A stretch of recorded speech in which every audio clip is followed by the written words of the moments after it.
Físico, como hemos hablado desde la primera clase, puedes cerrar esa puerta, por favor. Miren, el encabezamiento eran 7 cosas: orientación, facies, biotipo constitucional, posición en el hecho, marcha, índice de masa, mucosas. Luego venían los signos vitales, ¿se acuerdan? 7, ¿no? Frecuencia cardíaca, pulso, presión arterial, frecuencia respiratoria, saturación, pulso, diuresis. Luego venía piel, 7 aspectos: fototipo, turgencia, elasticidad, humedad, temperatura, lesiones primarias, secundarias. ¿Se acuerdan, no es cierto? Luego en el examen físico viene el examen físico del tejido celular subcutáneo. ¿Ya? Es la grasa que está debajo de la piel. Ya no, fuera, te quedas ahí. O sea, o te quedas en ese asiento y ya no te dejas entrar. Es que me distraen, no puedo. Si el tejido celular está ausente, se llama caquexia. Si está aumentado, se llama obesidad. Si está mal distribuido, se llama lipodistrofia.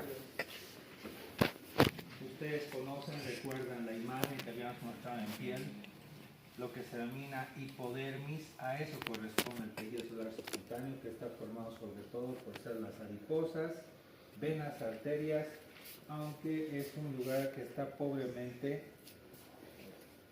irrigado. Ahora, las alteraciones que les había mencionado: si está en exceso, obesidad; lo contrario, si está ausente, caquexia, ¿sí? Lo que podemos encontrar patológicamente en el tejido celular subcutáneo son edema, linfedema, mixedema, enfisema. Y también los ganglios linfáticos, cuando patológicamente están grandes, son las gangliopatías o adenopatías.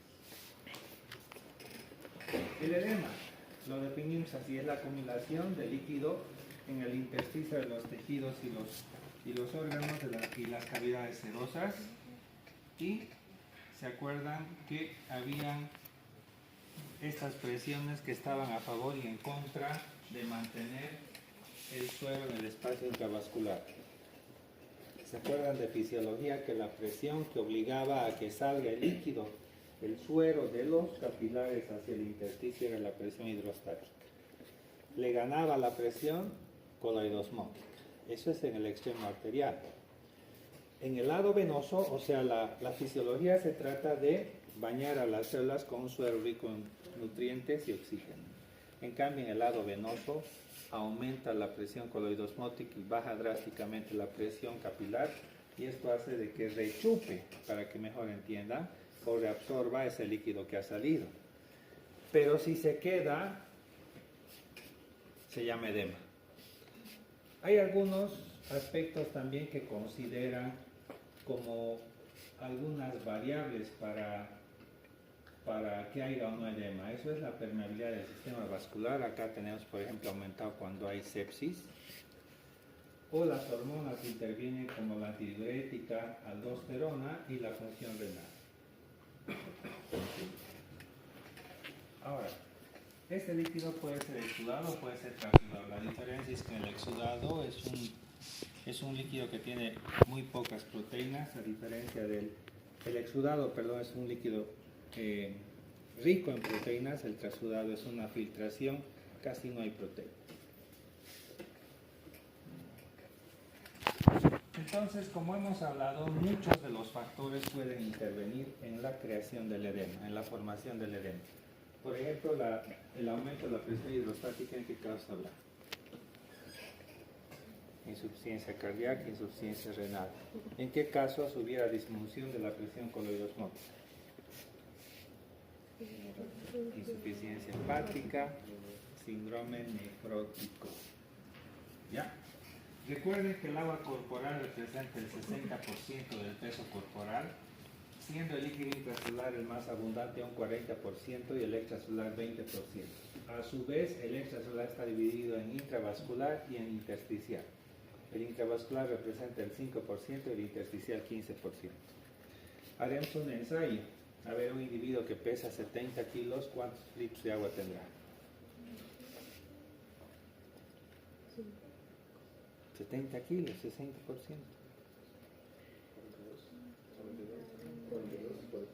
42 litros. ¿Cuánto tuviera en el intracelular?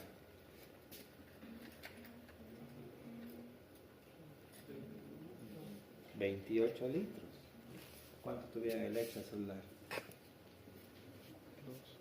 14. De esos 14, ¿cuánto estuviera en el intersticial?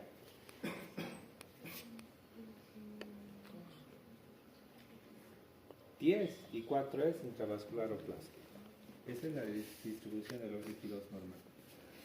Es una figura que ustedes han visto en fisiología y recuerdan que en la vertiente arterial la suma de las presiones representaba esos 33 milímetros de mercurio. No solamente estaba la presión hidrostática, sino la presión capilar. Y esto hace de que a nivel de la vertiente arterial salga un suero que es rico en proteínas, oxígeno, etc., ¿no? Lo que sucede a nivel de la vertiente venosa es que cae súbitamente la presión hidrostática, porque saben que la vertiente venosa no tiene presión casi, ¿no? Son vasos de capacitancia, en cambio los vasos arteriales son vasos resistentes.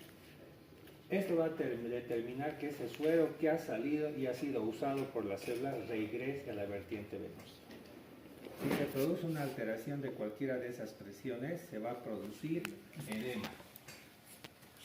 Obviamente, si existe edema, va a disminuir la volemia efectiva y eso va a activar al aparato yuxtaglomerular y se va a formar sistema renina-angiotensina-aldosterona, y esto va a condicionar a que se reabsorba agua-salva, ¿cierto? ¿Cuál es la función de la aldosterona? Ya que están riendo tanto, el que está tomando su mate. ¿Cuál es la función de la aldosterona? ¿Para qué sirve? ¿Para qué sirve? ¿Quién sabe? Ayuda en la reabsorción de sodio. ¿A cambio de qué? Y expresión de potasio. Y un electrolito más. Hidrogenio. El edema puede ser localizado en un miembro, tronco o cualquier zona corporal, inclusive alguna cavidad serosa. Por ejemplo, si existe un cáncer de mama, la infiltración a los ganglios locales va a condicionar un edema duro de un solo brazo. Ese es el linfedema. En cambio, si tuviera un solo edema en el pie que es blando, pulso presente, tibio, puede ser una trombosis venosa profunda. O sea que el sistema profundo está con coágulos. Y generalizado quiere decir que están presentes en cavidades serosas, pleura, peritoneo, pericardio, y se produce además edema pulmonar, intersticial, etc. Esos son todos los aspectos que tienen que considerar cuando ustedes vean edema. Son 7 igual, todo es 7. Localización. El edema puede estar sobre todo presente en las áreas, en el paciente que está caminando en las áreas declives. Esto quiere decir que va a estar presente en los pies, ¿no? Pero si el paciente está acostado, puede estar presente en la región sacra. ¿Ya? El color. El edema puede ser blanco, en la insuficiencia cardíaca. Puede ser rojo en el edema inflamatorio, cuando existe una celulitis. La intensidad. Hasta los tobillos es un grado 1, hasta las rodillas es un grado 2, hasta la raíz de los miembros es un grado 3, y si está presente en serosas cavidades, pleura, pericardio, peritoneo, es un grado 4. A eso se llama hidropesía o anasarca. La temperatura. El edema puede ser frío, como en insuficiencia cardíaca, los edemas son fríos, o puede ser caliente si es un edema inflamatorio. Recuerden que en la inflamación existe tetragracelso, ¿verdad? Dolor, calor, rubor, dolor. La sensibilidad. Cuando existe un edema que es, por ejemplo, por un colapso venoso arterial, no siente el pie el paciente. El síndrome compartimental, ejemplo, un accidente de tránsito, una fractura con minuta, quiere decir con pedacitos, a nivel de la femoral, hace que el músculo se edematice y comprime los vasos inicialmente venosos, el edema es venoso, y si no se atiende, comprime la circulación arterial y es un edema arterial. Esa es la flegmasia cerulea dolens. El miembro inferior pierde pulso, se pone cianótico, entonces inicialmente ese pie está bastante doloroso y después pierde la sensibilidad y hay que amputar.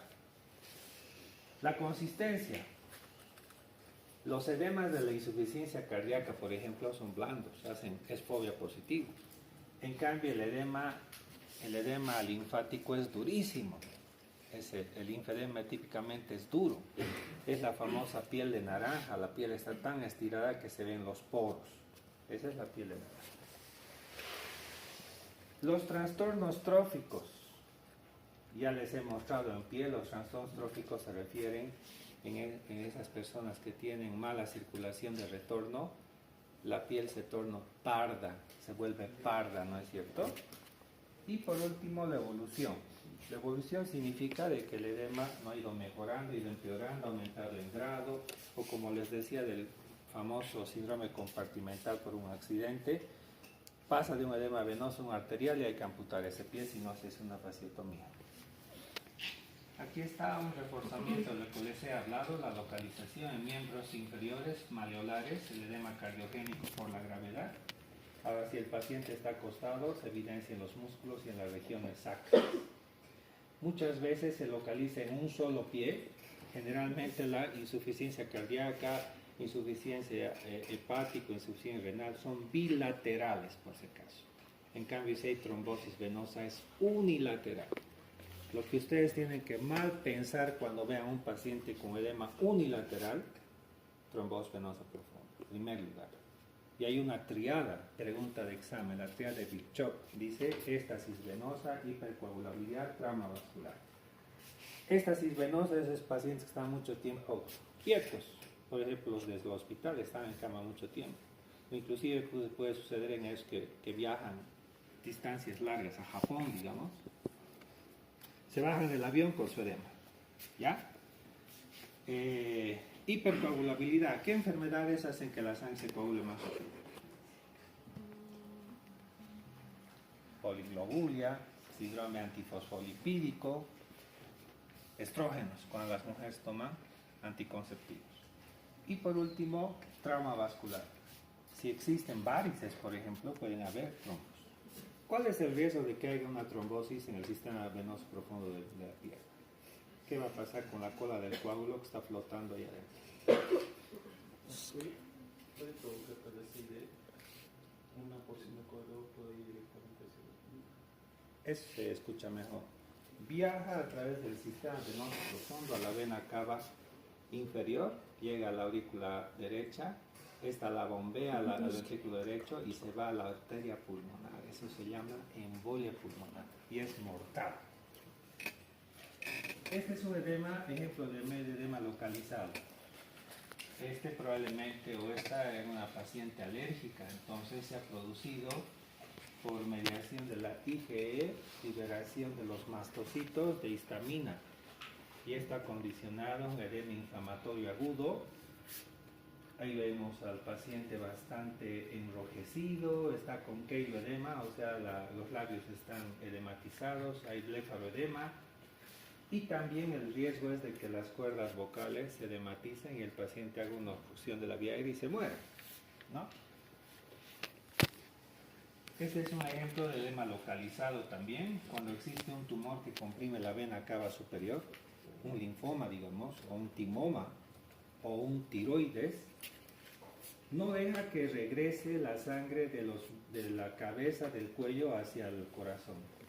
Y esto condiciona de que el paciente tiene la cabeza y el cuello edematizado. Ese es el edema en esclavitud. Y además en el tórax se ve circulación colateral. Ese es el síndrome de vena cava superior. Este es un edema unilateral por congestión venosa que les había ido mencionando. De la triada acá, ¿cuál ven? Éstasis venoso, trauma vascular, hipercoagulabilidad. Trauma vascular, hay varices. ¿En qué sistema? Ustedes que son capísimos saben de anatomía del sistema venoso interno o externo. Safeno interno o externo. Este es el externo y este es el interno, ¿no? Externo, ¿no? Aire intensidad. Cuando ustedes presionan al edema y se queda la huella de su dedo, ese es el signo de Godet, y se puede graficar con una cruz, hasta 3 cruces, eso ya es muy subjetivo. También podemos detectar si el paciente está reteniendo líquido pesando al paciente diariamente. Y también midiendo el perímetro de la región edematizada, en este caso la zona. Ahí está el signo de Godet, que ustedes van a practicar cuando estén en práctica. Con respecto a la consistencia, puede ser blando y renal o hepático. En la congestión venosa es blando, semiduro cardíaco, y duro es el inflamatorio y el linfedema. La elasticidad retorna inmediatamente si es inflamatorio, y inelástico demora al retornar. La temperatura si es inflamatorio, normal o frío, cardíaco renal. La sensibilidad, hemos hablado si es inflamatorio, es indoloro si es cardiogénico renal, es pruriginoso si hay alergia. Y la coloración, si es inflamatorio es rojizo, si es insuficiencia cardíaca es cianótico, y el edema renal o hepático es pálido. Ese es el edema generalizado o anasarca. Dentro de las causas tenemos insuficiencia cardíaca, el síndrome nefrótico, donde por algún motivo el glomérulo filtra las proteínas, que eso no debería suceder. Sí, digamos, hay trazas de proteínas en orina, pero cuando por un fenómeno inflamatorio se altera la permeabilidad del glomérulo y empieza a eliminar proteínas del glomérulo, a eso se llama síndrome nefrótico. O sea, la proteinuria no debería existir. Por eso se cuantifica, alguna vez van a ver en la piecera de su paciente, están cuantificando orina de 24 horas para determinar proteinuria, ¿no? La falla hepática grave, que produce la cirrosis, también puede producir porque no se produce la suficiente albúmina. Y ese niño de la imagen superior es un marasmo, ¿no? Cuando existe una disminución por falta de aporte de proteína. El edema cardiogénico se va a producir porque existe por una mayor sensibilidad. ¿Se acuerdan? Les he hablado del sistema renina-angiotensina, reabsorción de sodio, agua por un exceso de aldosterona. Esto conlleva un aumento de la secreción de antidiuréticos. El edema renal puede ser nefrótico o nefrítico. En el síndrome nefrítico existe oliguria, edema, hipertensión, hematuria, proteinuria. En cambio, en el edema nefrótico, lo clásico es anasarca y proteinuria. Preguntas de examen. ¿Qué son edemas por desnutrición? Baja la presión coloidosmótica porque existe falta de aporte de proteínas, y también puede haber un edema idiopático donde no existe una causa que explique el edema, y esto puede ser por aumento de la permeabilidad capilar, exceso de aldosterona, exceso de hormona antidiurética o deficiencia muscular de la pared temporal. Esto es importante porque les he hablado que si el edema puede ser simétrico o asimétrico. Es simétrico en la insuficiencia cardíaca, síndrome nefrótico, cirrosis hepática. Es un edema bilateral. En cambio, el edema que es unilateral puede suceder en la trombosis venosa profunda, que les he hablado bastante. El linfedema, que es el edema linfático, el traumático, el síndrome compartimental, que les acabo de hablar, y el edema inflamatorio. Por ejemplo, puede ser un edema por angioneurótico, ¿no? Por alergia, solamente en la cara o los labios o los párpados. El linfedema es la acumulación de linfa en el intersticio, y este es un edema duro, ¿ya? No deja fobia.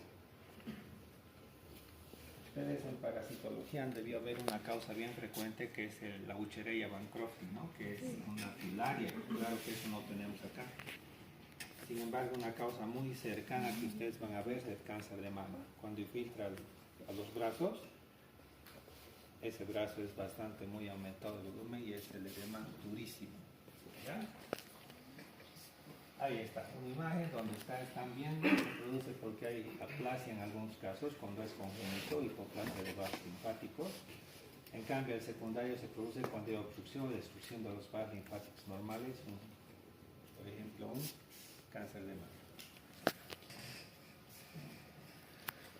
Si es que hacemos un algoritmo, un mapa mental de las posibles causas que pueden ser motivo de examen también, las causas de obstrucción o bloqueo linfático pueden ser procesos infecciosos, por ejemplo, anaerobios, filarias, streptococcus, estafilococos también, la irradiación, cuando un paciente tiene cáncer y hay irradiación, trombosis por células neoplásicas, cirugía, cuando existe una cirugía donde retiran los ganglios, compresiones extrínsecas, un tumor, recuerden el síndrome de vena cava superior, y anomalías congénitas donde no existen vasos linfáticos.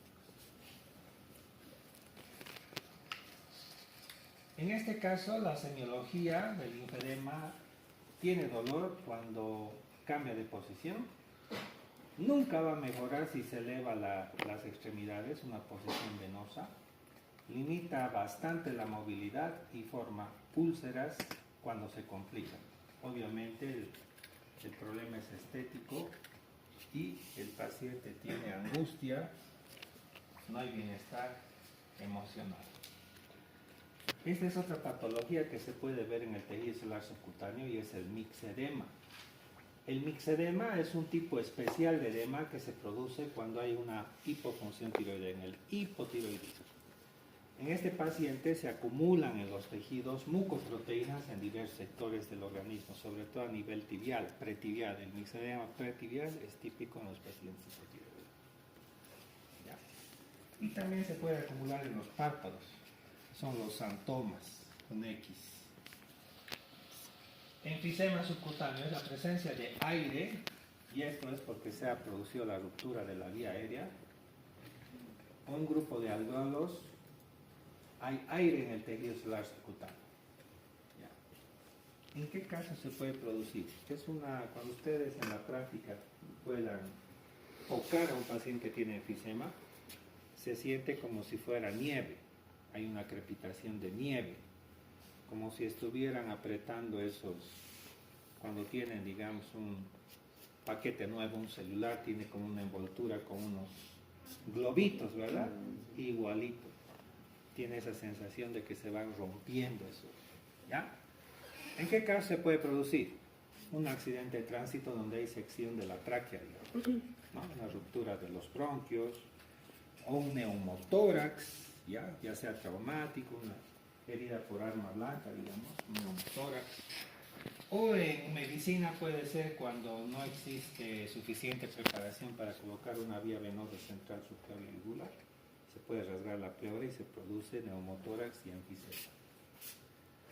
Pero si tuviéramos una herida en cualquier sitio y alrededor crepita, eso puede ser una necrosis, una gangrena gaseosa. Eso es producido por el Clostridium perfringens, que produce gangrena gaseosa, ¿no? Ahí está un enfisema, ya les he explicado cómo se siente. Ahí están las causas que les he hablado. Y por último, el último tema es el sistema linfático. Ustedes bien conocen por anatomía, fisiología y bacteriología que el medio interno se encuentra con una amplia distribución de ganglios por todo lado, ¿no es cierto? Preauricular, occipital, cervical, supraclavicular, intraclavicular, axilares, torácicos, inguinales, popliteos, tibiales posteriores, y estos se comunican por vasos sanguíneos, que es el sistema linfático. Los ganglios, histológicamente no voy a profundizar, ustedes conocen bastante bien. Lo que les voy a hablar en forma sencilla, así dice, les tengo que explicar para que entiendan, como si estuviera explicando a mi perro, ¿ya? Para mí son regimientos de ejército, que están distribuidos en todos lados, son soldaditos ahí, en un regimiento.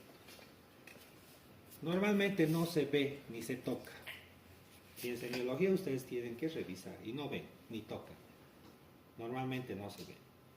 Pero cuando hay un enemigo cerca, bacteria, virus, tumor, etc., se vuelven gorditos. A eso se llama gangliopatía o adenopatía o infartación ganglionar. Eso quiere decir que hay un enemigo que está circulando por la vecindad de estos vasos linfáticos o ganglios linfáticos. Por ejemplo, una faringitis puede ir con ganglios cervicales, un piercing, un tatuaje. De hecho, los que les gusta tatuajes en los últimos estudios, a la larga puede producir linfoma, porque las tintas tienen metales, cadmio, arsénico, etc., ¿no? No les voy a hablar de la circulación, salvo una cosa. Ustedes saben que los vasos sanguíneos al confluirse terminan en el lado derecho en la gran vena linfática y en el lado izquierdo en el ángulo yugoslavio en conducto torácico, ¿no? O sea que terminan dentro del sistema venoso alveolar. Los ganglios los que podemos revisar son superficiales, los que acabo de hablar, pero los profundos no los vemos. Eso puede ser con una tomografía, resonancia, creo porque la linfografía ya está abandonada desde que resonancia, tomografía ya no se utiliza. Los profundos van a producir sintomatología semiológica por compresión. ¿Recuerdan el síndrome de vena cava superior que comprime la vena cava superior y produce edema en esclavina, ¿no es cierto? Va a producir por compresión. En cambio los superficiales los podemos ver, ¿ya? Ahí nuevamente mencionando de que cuando crecen los ganglios linfáticos se llama adenopatía, adenomegalia, infartación ganglionar, y cuando a pesar de eso vemos como pequeños vasitos que salen del ganglio, a eso se llama linfangitis. ¿Por qué se puede producir gangliopatitis? ¿Sabes? Por lo menos 5 bacterias que producen gangliopatías.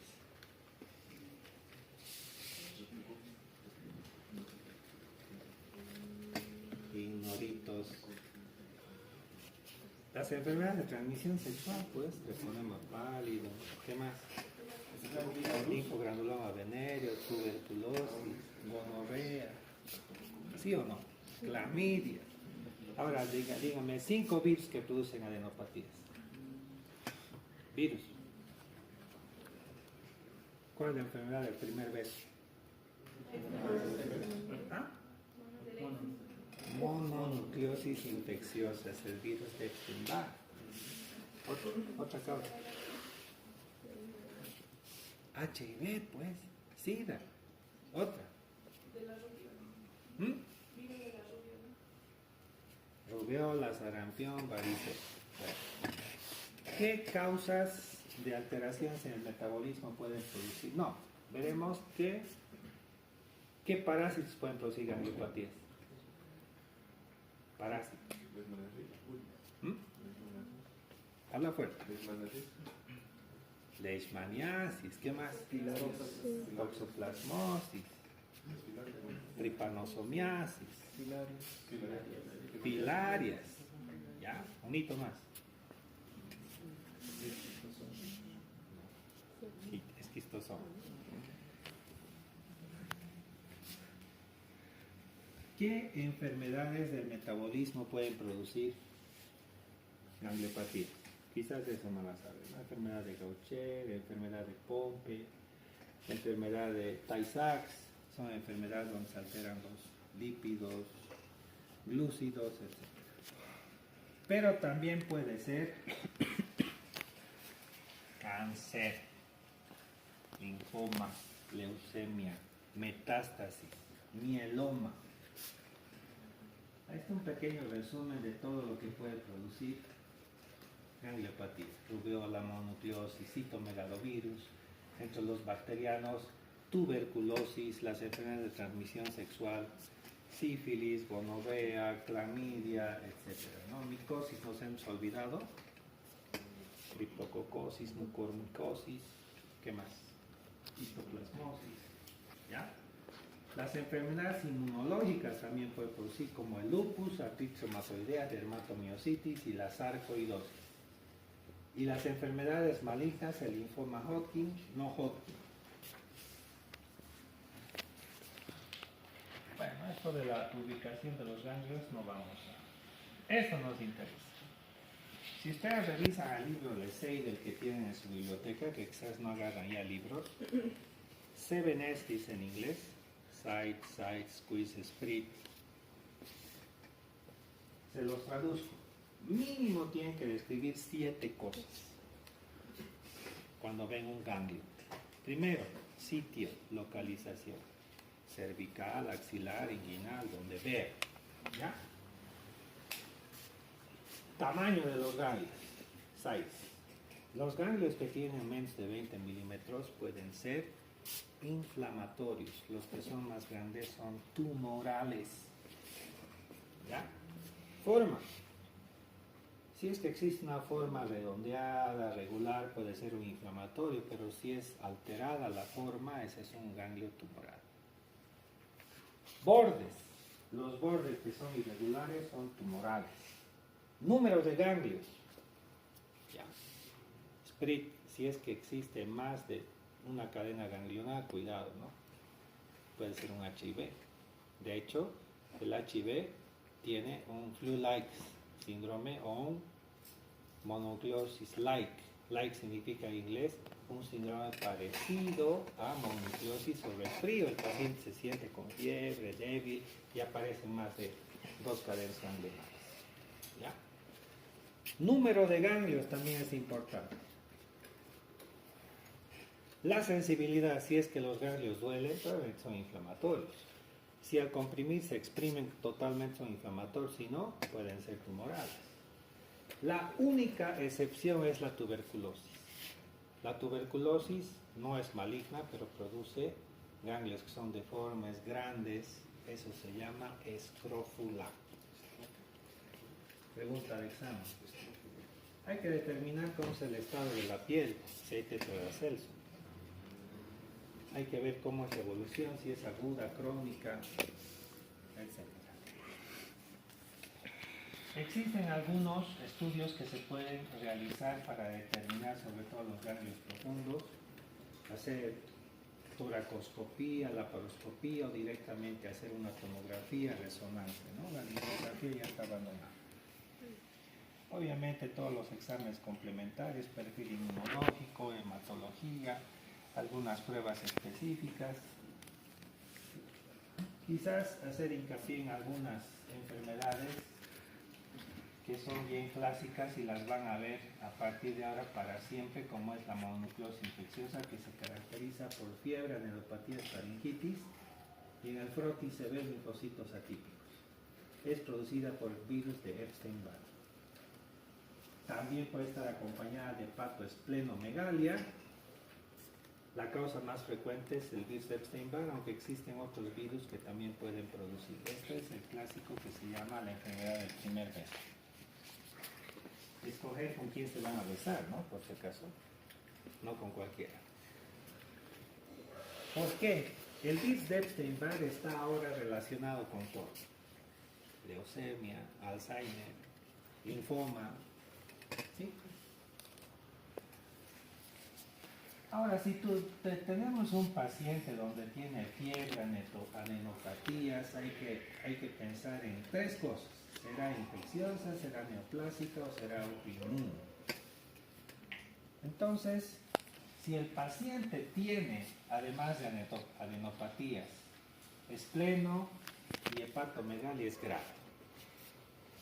¿Ya? Porque si un ganglio no ha logrado bloquear a ese enemigo, si han aparecido más ganglios y hay hepatoesplenomegalia, hay que pensar mal.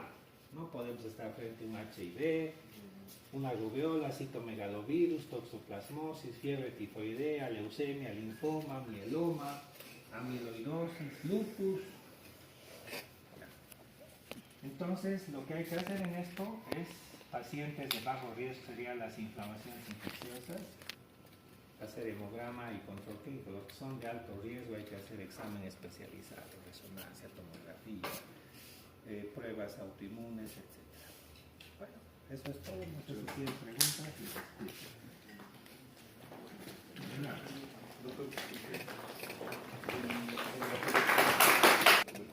Escrófula.